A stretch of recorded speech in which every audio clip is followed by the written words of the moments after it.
కీకారణ్య సంసార యాత్రికుల శరణు ఘోషలు విని రోజు శబరీష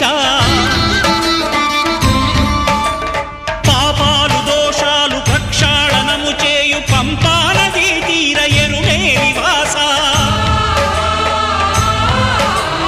నియమాల మాలతో సుగుణాల మెట్లపై నడిపించి కనిపించు అయ్యప్ప స్వామి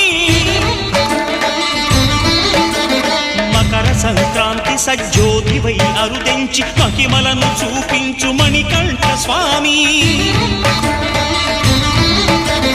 కర్మబంధము బాపు ధర్మశాస్త్ర